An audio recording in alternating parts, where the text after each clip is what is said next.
So, Coach Jennings, what changed in that second half? Oh, we threw it to Trey. No, I mean, like, obviously it's going to be those big plays happen, but our one of our goals all week was to stress the safeties. In the first half, we were trying to utilize the run game to put those safeties in conflict.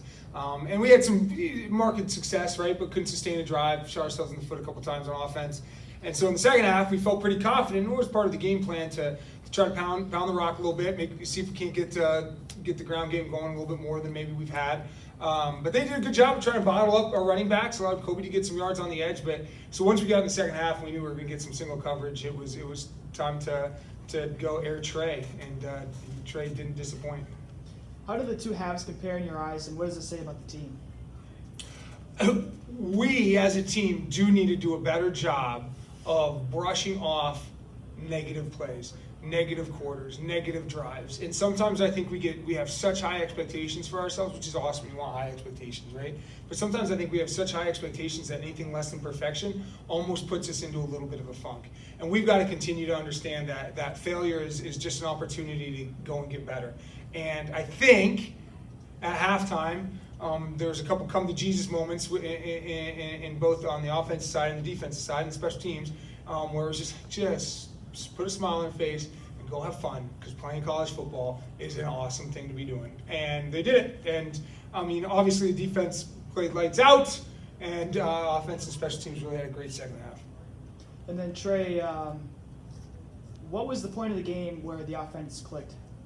I think when we went into halftime, it just kind of relaxed and we're in the moment, and then just came out in the second half and executed and not let negative plays beat us twice. So how were you guys able to go from scoring 0 points in the first half to 3 touchdowns in the second half? Yeah, again, it just came down to execution, and something we practiced all week was some of those plays, so it just comes down to just completing it. And then tell me about those 2 monster touchdown receptions that you had.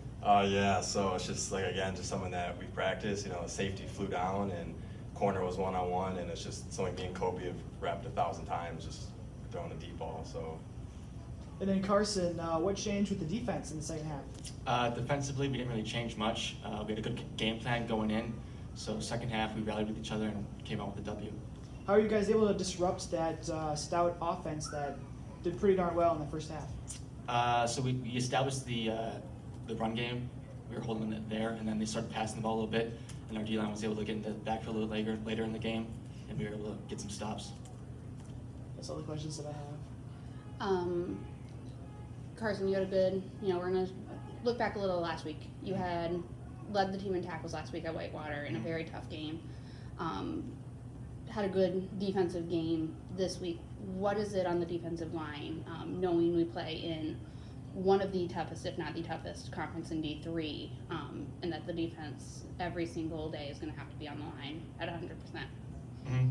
So, I mean, we got a good group of guys. We all rally on each other. So when one guy's making a good play, we feed off that energy and, stuff like that. Trey, Always good. Yeah. Stuff like that. Trey, offensively, good game, and we can look at the stats and we can talk about the 2 touchdown runs, but there's only one more chance at home to do this in front of the home crowd. Right.